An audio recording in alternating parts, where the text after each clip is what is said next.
Now continuing with the chapter classes and objects in C++. So we have written some programs in C++ using classes. Okay, so by this time you should be knowing how to create a class in C++ and how to write a program using object-oriented programming. I've given you so many examples. In the last recorded class, I have posted certain examples which use the object-oriented approach of solving problems. Okay, now today we will see however we have used this in programming, but let us see how we access the members of a class. ठीक है, now members of a class क्या होते हैं, मतलब class में क्या दो चीजें होती है, क्लास में डेटा होता है और फंक्शंस होते हैं. So these are the two types of members in a class, data members and functions. ये हम शुरू से पढ़ते आए हैं कि a class is a collection of data and functions. ठीक है. So how do we access these data and functions of a class? Now we have in the last class I have explained you about private and public access. The default access is private and the other one is public, and एक और access होता है that is protected, which we learn later on when we learn about the chapter inheritance. Okay, now private मतलब आप data और functions को का access private रख सकते हो या पब्लिक रख सकते हो. ना private as the name suggest, private नाम से ही आपको पता चल रहा है कि जहां पे आपका डेटा या फंक्शन डिफाइंड है, it can be accessed only from there. Means अगर डेटा या फंक्शन को प्राइवेट डिफाइन करा जाता है तो वो डेटा या वो फंक्शन सिर्फ और सिर्फ अपनी क्लास के अंदर से ही एक्सेस होगा. ठीक है. सो if we want to protect our data या protect certain functions from outside access, मतलब मैं नहीं चाहती कि मेरा जो डेटा है या जो मेरे फंक्शंस हैं, कुछ इंपॉर्टेंट फंक्शंस हैं, क्रूशियल फंक्शंस हैं, I don't want them to be accessed from outside the class. मैं चाहती हूँ कि वो सिर्फ और सिर्फ क्लास के अंदर से ही एक्सेस हो पाए. तो उनको हम क्या करते हैं, we define them in the private section. So once you make a function or a data private, it can be accessed within the class. Class के बाहर से वो access नहीं हो पाएगा, and that is how the function and the data is protected. ठीक है.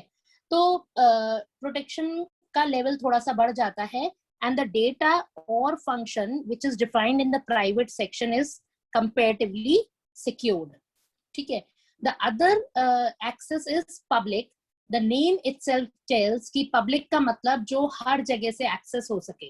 So those data or functions which you need to access from anywhere and everywhere, उनको आप कहाँ पे define करोगे, public section में. ठीक है. तो जो कई बार होता है कुछ variables हैं जो हमें हर जगह से access करना है, तो उन data को भी हमें public section में define करना पड़ेगा. And the functions, of course, mainly the functions have to be called from the main function, so they have to be defined in the public section.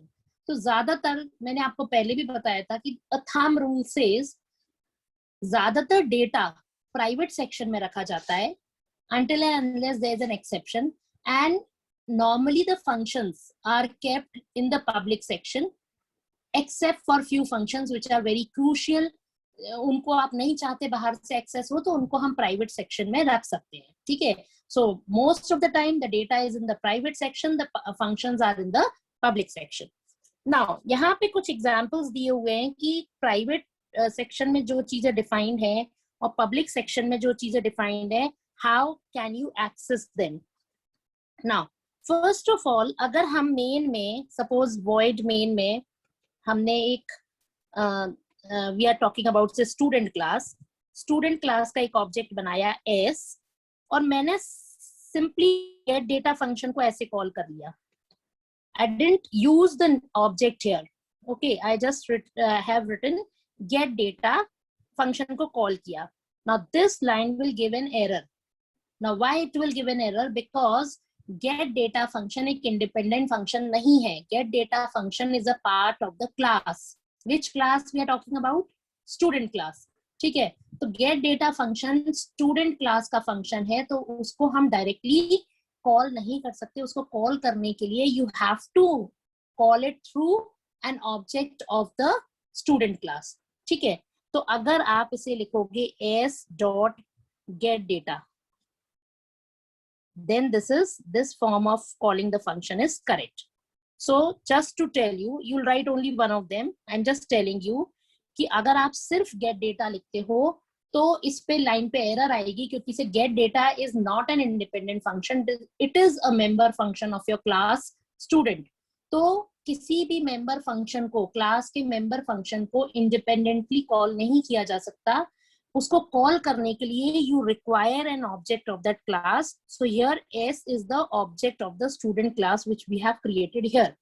तो एस डॉट गेट डेटा से क्या होगा? Student class का get data function call होगा, and the object which calls the member function of the class is now called the calling object. Means जो object function को, member function of the class को call करता है, that is known as the calling object, और you can say it is also known as the invoking object. ये क्या कर रहा है? आपके फंक्शन को, मेंबर फंक्शन को, क्लास के मेंबर फंक्शन को इन्वोक कर रहा है, कॉल कर रहा है. So it is also called the calling object और द इन्वोकिंग ऑब्जेक्ट. ठीक है, तो एक चीज आप हमेशा याद रखो, क्लास के फंक्शन को कॉल करने के लिए उसी क्लास के एक ऑब्जेक्ट का होना जरूरी है. एंड ऑब्जेक्ट फंक्शन को कॉल करने के लिए आप लिखोगे ऑब्जेक्ट का नाम डॉट एंड देन फंक्शन का नाम. And here the dot operator acts as a membership operator. Membership operator. तो किसी भी क्लास के मेंबर फंक्शन को कॉल करने के लिए ऑब्जेक्ट का नाम, फिर मेंबरशिप ऑपरेटर, फिर फंक्शन का नाम. That is how you call a function of a that is defined within a class. So that means this way of calling the function is wrong.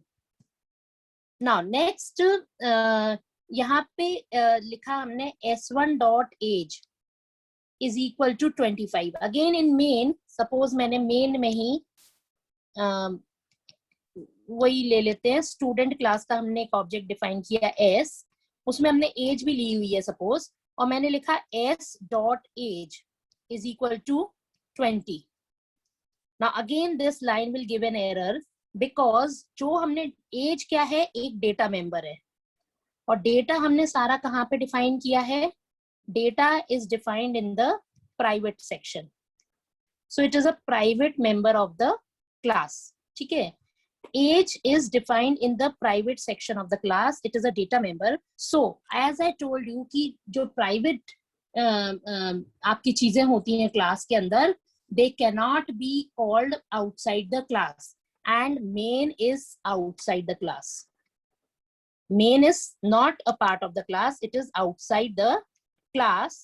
तो main के अंदर से आप एक private data को access नहीं कर सकते. What we are trying to do here is कि हम एज वेरिएबल को, एज जो डेटा मेंबर है, I want to change the age of a person to 20. So this is illegal, this is wrong, it is not allowed here, because the reason being कि age is a private data member of the class, and private data members of a class are not accessible outside the class. So private data members of a class are not accessible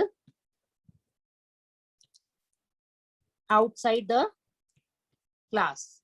They can be only referred from within the class. They cannot be accessed outside the class. Now this statement is correct. यहाँ पे हमने लिखा s1 dot get data. Now s1 is an object of maybe student class, and get data is the function of the class, or get data function एक public function है, so it can be called from the main function. So there is no problem in this. Now let us see one more example, जिसमें हम अभी तक मैंने क्या किया था, पिछले एग्जाम्पल्स में हमने सारे डेटा को प्राइवेट सेक्शन में डाला था और सारे फंक्शंस को पब्लिक सेक्शन में. But it is not, this is not a rule ऐसा ये रूल नहीं है कि सारा डेटा प्राइवेट ही हो सकता है and all functions are public. No, there are exceptions. Few data members can be public and few functions may need to be may have to be defined in the private section. It is possible. तो इस example में, next example में यही दिखाया गया है. There's just we have created a simple class ABC. This is just for showing कि data private section में डेटा और फंक्शंस दोनों डिफाइन किए जा सकते हैं एंड पब्लिक सेक्शन में भी डेटा और फंक्शंस दोनों डिफाइन किए जा सकते हैं. So this example just depicts this. ना यहाँ पे एक हमने सिंपल सी क्लास बनाई ABC जिसमें हमने दो डेटा मेंबर्स लिए I and F, both of integer type, और उनको हमने कहाँ डिफाइन किया है, प्राइवेट सेक्शन में. However, private is the default section. तो अगर हम ये private word नहीं भी लिखते, यहाँ पे private and colon नहीं भी लिखते, then also I और F would have belonged to the private section because private section is the default section in the class. ठीक है. इसके साथ ही साथ हमने क्या किया है, एक I data नाम का फंक्शन भी प्राइवेट सेक्शन में डिफाइन कर दिया. Now this is something different we have done. ये एक फंक्शन है मेंबर फंक्शन और ये है मेंबर डेटा. ठीक है. और ये दोनों कहाँ पे डिफाइन किए गए हैं, हमारे प्राइवेट सेक्शन में. ठीक है. नाउ यहां से आपका पब्लिक सेक्शन शुरू हो रहा है. इसमें हमने क्या किया, एक के नाम का डेटा मेंबर डिफाइन किया. So in the public section we are defining a data member k and a function void get data. ठीक है. तो ये क्या है, this is again a member function, sorry member data, and this is a member function. ठीक है. और ये दोनों किस सेक्शन में डिफाइंड है, आपके पब्लिक सेक्शन में होती है. It can be accessed only with in the class, not outside the class. That means ये मेन फंक्शन से एक्सेसिबल नहीं होंगी ये दोनों चीजें. और पब्लिक सेक्शन में जो भी चीज डिफाइंड होती है, it can be very well access from everywhere. Class के अंदर भी एक्सेस होगा, क्लास के बाहर भी एक्सेस होगा. ठीक है. Now let us see this further. अब हमने क्या किया, ये गेट डेटा फंक्शन को डिफाइन किया. ना इफ यू रिमेंबर, हमने पढ़ा था कि हम क्लास के बाहर भी मेंबर फंक्शंस को डिफाइन कर सकते हैं. मींस क्लास के मेंबर फंक्शंस को डेफिनेशन क्लास के बाहर भी प्रोवाइड की जा सकती है. And we use the scope resolution operator for this. इसमें हमने क्या किया, ABC क्लास का गेट डेटा फंक्शन डिफाइन किया और उसमें सिंपली K और F की वैल्यू इनपुट करा ली यूजर से. ठीक है. K कैसा था, पब्लिक, और F कैसा था, प्राइवेट. और एक जो I डेटा नाम का फंक्शन जो हमने प्राइवेट सेक्शन में बनाया था, उसमें हमने क्या किया, I को वैल्यू असाइन कर दी 20. सो हम डायरेक्टली सेट कर दे रहे हैं टू 20. नाउ मेन फंक्शन में what we are doing, we are creating an object S1 of ABC class and we are trying to change the value of K to 20. ठीक है. हमने क्या लिखा, S1 dot K is equal to 20. Now this line is K को कहाँ से access कर रहे हैं, मेन फंक्शन के अंदर से. K is a data member, but still we can access this data member outside the section. K एक public data member है, तो वो बाहर से भी access हो सकता है. There's no issues with this. Next है आपका S1 dot get data. Now get data function कहाँ पे defined है? It is again defined in the public section. There's no issue in calling this function. It is also okay because it is a public function of the class. तो K is the public data and get data is the public function. दोनों ही public section में define है, इसीलिए ये बाहर से भी access हो सकते हैं. बाहर से का मतलब है यहाँ पे हमारा main. Now अगली लाइन में हम क्या कर रहे हैं, S1 dot I is equal to 30. What I am trying to do is S1 dot I is equal to 30. Now this line will give. यहाँ पे I जो है data member तो है, लेकिन ये कैसा data member है, it is a private data member. So private data members are not accessible. जो होता है वो क्लास के बाहर आता है. ठीक है. तो क्लास के बाहर से आप कोई भी प्राइवेट डेटा को नहीं कर सकते हो. So this line will give an error just because it is private in nature, so it cannot be accessed from the main function. Similarly, हमने S1 dot I data लिखा. I'm trying to call the I data function through the object. Now get data call करने it will give an error because I data function हमारा कहाँ पे defined है? It is defined in the private section and private outside the class. इसीलिए ये I data function cannot be called directly from the main function. It can be called within the. अगर मैं चाहूँ get data can be called, but you cannot call it from outside the class because private members can be accessed only within the class. Only. It cannot be accessed outside the class. It can be only accessed within the class, whereas a public member function or a data can show you कि private data और functions को कहाँ से access कहाँ करा जा सकता है और कहाँ से एक्सेस नहीं. Example, write a program which reads two numbers and calculates the smallest one and then prints the. So again, if you see, ये सारे प्रोग्राम्स हम पहले लिख चुके हैं. सी में हमने ये प्रोग्राम लॉजिक लिखते थे, हम सिंपली मेन में सारा लॉजिक लिख देते थे और यहाँ हम लिखते थे से इंट देते, या फिर हमने सपोज लिख दिया a is equal to 10 and b is equal to 20 और सिंपली चेक करा if a is less than b, printf a is smaller और else printf b is small. ठीक है ना. ये सिंपल सा फंक्शन टू नंबर्स, इसमें हमने सिंपली एक कंडीशन लगाई if a is less than b. Now this program was written using structured programming. ये प्रोग्रामिंग हमने स्ट्रक्चर्ड प्रोग्रामिंग स्टाइल में लिखी. कोई क्लास मेन फंक्शन के अंदर सारा कोड लिखा और उसको रन करा दिया. ठीक है. Now another way of writing this approach, object oriented approach में क्या होता है, we don't write the code, class बनाते हैं. ठीक है. तो अब प्रोग्राम हमारा क्या है, फिर से हम देखते हैं. Read and print the smallest one using object oriented programming. ठीक है. तो सपोज हम एक क्लास अब डेटा क्या क्या रहेगा, दो नंबर्स को कंपेयर करना है, तो डेटा हमारा क्या रहेगा, दो वेरिएबल्स रहेंगे. से हमने ले लिया इंट x, y है, जिनमें से दोनों में से छोटा कौन सा नंबर है, smaller of the two print करना है. नाउ ये two functions get data and may be output. Get data में हम क्या कराएंगे, x एंड y की वैल्यू इनपुट कराएंगे, इनपुट एंड y. ठीक है. और आउटपुट में क्या कराएंगे, हम आउटपुट फंक्शन में क्या कराएंगे, आउटपुट फंक्शन में we will print the smaller of the two. अब ये हमारी क्लास का एक आउटलाइन बन गया. हमने क्लास का नाम रखा स्मॉल, दो डेटा मेंबर्स लिए x and input. Gate data function output printing the smaller of the two numbers. So now a skeleton of the design कर सकते हैं. हमने क्या किया, क्लास स्मॉल, प्राइवेट सेक्शन में, पब्लिक सेक्शन में हमने रीड डेटा और आउटपुट नाम के फंक्शन को सिर्फ डिक्लेयर किया. रीड डेटा फंक्शन, यहाँ पे रीड डेटा लिया, गेट डेटा भी ले सकते हो, कुछ भी ले सकती वैल्यूज को यूजर से इनपुट कराया. ठीक है. As we are doing in other program में हमें क्या करना है, here we will write the logic of finding the smaller of the two. हमारा मेन लॉजिक क्या है, दोनों नंबर्स में से that logic will be written in the output function. So let us see that. यहाँ पे हमने लिखा if x is less than y, if x is less than y, cout number is y. Simply x या y में से एक कोई small, it will be printed. ठीक है. इन हो गए हैं. Now what we need to do is we किया मेन फंक्शन में हमने स्मॉल क्लास का एक ऑब्जेक्ट डिफाइन किया s. ठीक है. एंड उसके बाद हमने क्या किया,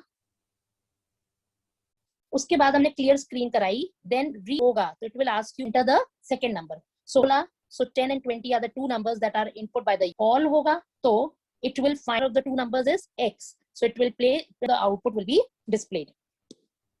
So you will get the output as smallest number is 10, so this will be the output.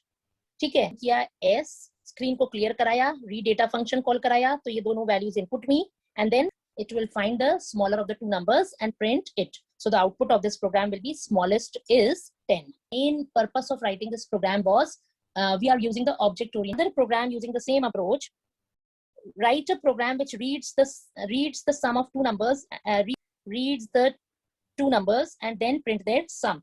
अब इसमें आप क्या करोगे, अगेन का सम निकालना है, दो नंबर्स का सम निकालना है. तो हमने वेरिएबल्स ले लिए, डेटा मेंबर्स ले लिए, a ले लिए, सपोज एक गेट डेटा, एक आउटपुट और एक हमने कैलकुलेट फंक्शन भी बना लिया. ठीक है. So we have created three functions now, get data, output and now यहाँ पे पूरी, and these are the three functions that are declared in the public section. दोनों functions void type value return कर रहे हैं because the calculate function is returning a value of int type. Because calculate function क्या return कराएगा, किसी फंक्शन है. ठीक है. a एंड b की वैल्यू को इनपुट कराया. कैलकुलेट फंक्शन के अंदर अगर आप देखो, एक हमने वेरिएबल क्रिएट किया s और टेम्परेरी, और बाद में s को रिटर्न करा दिया ना. s रिटर्न होके कहाँ जाएगा, जहां से वहीं आपका रिटर्न होकर के ये वैल्यू जाएगी. एक टेम्परेरी वेरिएबल लिया, temp is equal to calculate. Now C function को कॉल किया. आउटपुट फंक्शन के अंदर से हमने क्लास के दूसरे फंक्शन को, से जो भी वैल्यू रिटर्न होके आई, I am storing it in temp and then I am printing sum is. So means in मतलब डायरेक्टली हम calculation function named as calculate और सारा कैलकुलेशन आउटपुट फंक्शन से कॉल कर रहे हैं. ना यू मे थिंक कि अभी दो अलग अलग फंक्शन बनाने की, कैलकुलेट अलग बनाया, आउटपुट अलग बनाया. आउटपुट से एग्जाम्पल, जब भी कोई चीज आप कोई सॉफ्टवेयर बनाओगे, कोई function, So just to keep the code, create different functions for different things. Values input करने के लिए एक separate function बना दिया, and all the output related thing modularity रहेगी. मतलब 3 आपने अलग-अलग function बना दिए. They are well defined for showing displaying the output, and calculate is for doing the calculation. Main में हमने इस class का object बनाया obj, clear screen करी, nb obj.output. तो ये वाला function आपका call होगा. This function will be called. What variable में calculate function का जो भी answer होगा, that will be returned and stored in temp. ch लगा दिया. Now let us see the output of this program. It will say enter a, enter कराई, answer आ गया, sum is 110. So this is the output of your program. ठीक है. So programs.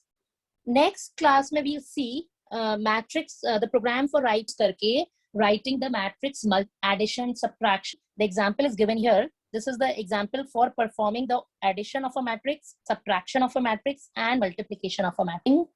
Object-oriented programming approach. So the main thing is, ये programs आपने पहले भी लिखे हुए हैं, program आपने C में भी लिखे होंगे, but there you had written the programs using structure, using object-oriented approach. So we'll create a class for that, add the 2 matrix, subtract the 2 matrix, multiply the 2 matrix, and display the class. में we'll discuss about this example.